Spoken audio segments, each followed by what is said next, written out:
And maybe after all the talks, maybe I can just say ditto, and we can really be short.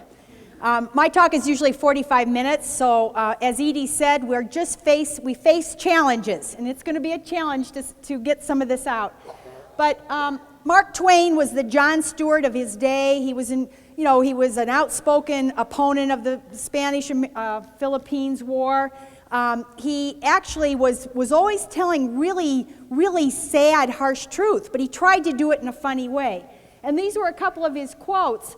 The last one, nobody can answer. Why is moral courage more rare than physical courage? We've heard a lot about physical courage, especially in the military. I was in law enforcement. Rescues, you know the perfect storm where the Coast Guard drops into the 20-foot wave to rescue the people on the top of the boat who had disregarded the Coast Guard's warnings. I think that in the FBI, we had an ethics PowerPoint 1 week before 9/11. If you can imagine, I taught ethics 1 week before, and one of the things that was in this PowerPoint was breaking it up, the process of coming up with the right decision, the right ethical decision. The first step, and again, I'll go back to Edie, she just said it, was thinking. It's using your brain. It's discernment's the big word for this. In many physical courage situations, as many of our speakers have said, they have practiced. The Coast Guard doesn't have to think when they drop into the 20-foot wave because they have practiced that, and they have also signed on the dotted line, as military folks have, that they're willing to risk their lives. So they've actually their brain doesn't have to think real hard in those situations. In most other situations, you do have to think. My co-persons of the year found themselves in fraudulent corporations that were defrauding their shareholders and their customers and their employees. Now, when you find yourself in that situation, you haven't really practiced for it. The second thing is then you do have to have this courage to follow through, and that's what a lot of speakers have talked about. How do you summon the courage? I put in a third step here, and I don't know if you can read all of that, but it says how. Acting constructively and openly, incorporating well-established universal ethical and legal principles and shared human wisdom, learn the hard way through history, instead of concocting ends justify the means, which is known as act utilitarianism. And some examples of that are, we have to torture in order to find the time bomb to save New York City. We've heard this before. Orwell's, we have to bomb the village to save it. War is peace. And so there are many principles that humans have discovered. You don't have to be the first one to discover these things, because over hundreds of years, things like empathy, well, we have the golden rule. We have many strong warnings about secrecy. These warnings are in the Bible even. There's a warning that says everything secret will be made known. Jesus said it. So these things are not something that we have to debate now. If secrecy protect us, if our officials will keep these 92 million secrets that are classified secrets, many of which are like the Daniel Ellsberg ones that the community should know about, we shouldn't need to debate them because these are universal fundamental principles, and when in doubt, rely upon those Kantian always do right type principles. And if you do all of that, you will arrive at the end where if you follow ethics and law, adherence to the rule of law, you will actually equals effectiveness. Many times when they posit these ends justify the means, they tell you that, my next slide, by the way, comes from the FBI's PowerPoint. And this is a perfect example of ends justify the means. If you're on the witness stand and your evidence isn't quite so good, or your lab test didn't come out exactly right, there's a strong tendency, because you want to put a bad guy in jail, right? You have a good, noble goal. And so you want to do that, and there's a strong tendency to puff, shade, tailor, firm up, stretch, massage, or tidy up statements of fact. This was actually a warning we gave to FBI agents a week before 9/11. Now, after 9/11, people all forgot this, And there was a real cover-up of sorts about not telling the truth about how many warnings had come to officials in the months before 9/11. Why weren't the dots connected? And we were really stopped from learning what happened, what went wrong. Why were they not able to find these terrorists? I personally knew of a couple of cases where a terrorist that was involved was actually arrested before, in August, the months before of 9/11. And so nobody in the public knew this. And it turns out there were many ways of preventing 9/11 if people had simply told the truth. And I will just say one more thing. The 9/11, it's not me saying this. This is the 9/11 Commission that found that 9/11 itself, the terrorist attacks, were caused by the failure to share information inside of agencies, so it didn't go up the chain to the bosses. Between agencies, the CIA didn't tell the FBI that 2 of the terrorist suspects had come into California. And then the last one, the failure to share information with the public. And if they had just shared some pieces of the information they already knew, the 9/11 Commission said that it wouldn't have happened. The terrorists themselves, if they'd known these things, would have stopped their attack. So we find out that it wasn't a lack of torture or starting wars or anything like that. It was a lack of sharing information, public openness. This other thing also from the FBI's ethics talk that I gave, misplaced loyalties.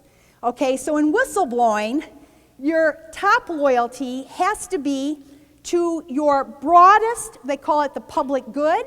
It can't be to yourself, and it can't even be to your boss. Somebody asked me this morning, what's the difference between working for a man and working for the law? And of course, it's really difficult to be loyal to a principle or to the law. It's a lot easier to be loyal to a person. Now, I have here this isn't my old boss, but the old FBI director. You're going to have to be about 60 or more to understand. We had a really kind of unusual FBI director for 47 years, J. Edgar Hoover. And the way he kept people from telling the truth about what he was doing, and he did some good things. He's like a lot of people, mixed bags. He did some good things. He started FBI fingerprints so that he could identify. He was the genius behind fingerprints. But he also had this loyalty quote posted all over FBI headquarters.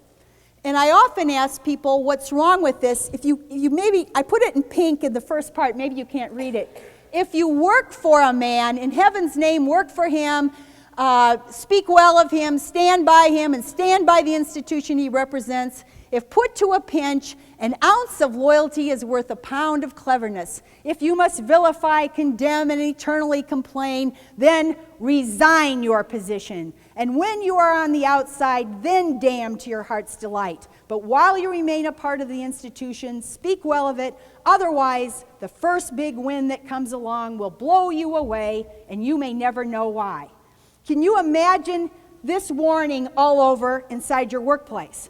And of course, if you really know something that's going on wrong, you're going to be afraid, you're going to be blown away. Now, the problem with this is the first 5 words, if you work for a man. People started to believe they worked for J. Edgar Hoover. They worked for the taxpayers. They were paid by the government, and their highest loyalty is supposed to be to the Constitution, not to J. Edgar Hoover. J. Edgar Hoover, at the end, during the Vietnam War, ordered people to do highly illegal things. They they called them black bag jobs, which meant they broke into offices. They broke into Martin Luther King's hotel rooms, planted recorders, and then used the information to try to blackmail our Martin Luther King, probably one of the main heroes. He has a federal holiday, was actually threatened, or I should say suggested, that he commit suicide by the FBI's anonymous COINTELPRO. And when it later came out in the 70s that this had happened, the guy that told about it, the whistleblower at the time, he said, when we sat around the table and we devised these plots to go after Martin Luther King, to go after the anti-war, to go after feminists, When we devised those plots, he said, no one asked, is it legal, is it moral, is it ethical? And I would suggest this might have been one of the reasons no one piped up. This is another reason. This is the Esch test, and I know there are some social psychologists you've heard from. We're not going to do the test, but A and X match. They're the exact same length. But what the social psychologist Esch found out is when he brought 3 people in together, and by prior agreement, the first 2 were his confederates, and they picked the shortest line, B, to match X. When you are the third person and the other 2 have picked the shortest line, even though your eyes tell you, no, it can't be B, when you're the third person, 2/3 of the time or so, you go with the flow. And that isn't even in a workplace where you're going to lose your job. This was later confirmed in many other different tests very similar to this. This is a diagram of conflicting loyalties, and it's really what I just said.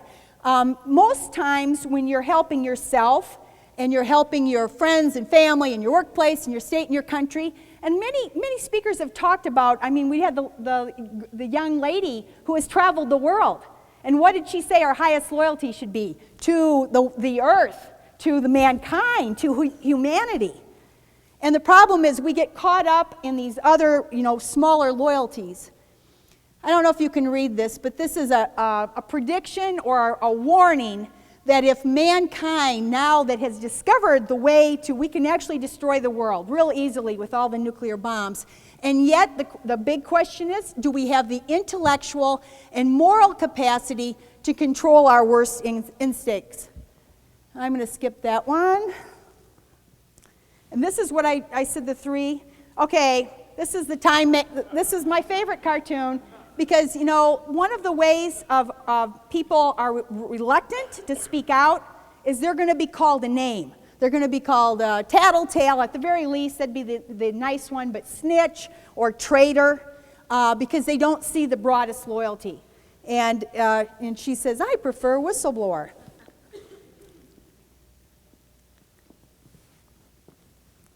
And the whistleblower test.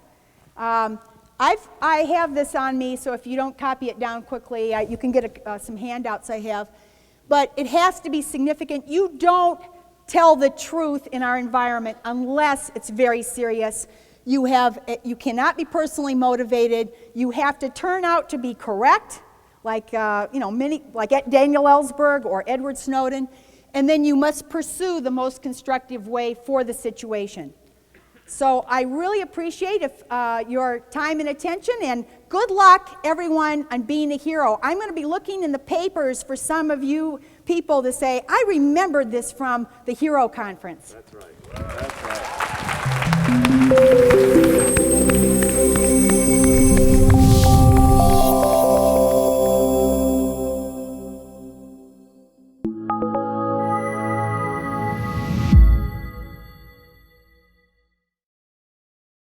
The Hero Roundtables are the global events that ask the question, what is a hero? You've just seen one hero talk. To find more and join the conversation, visit our website or social media.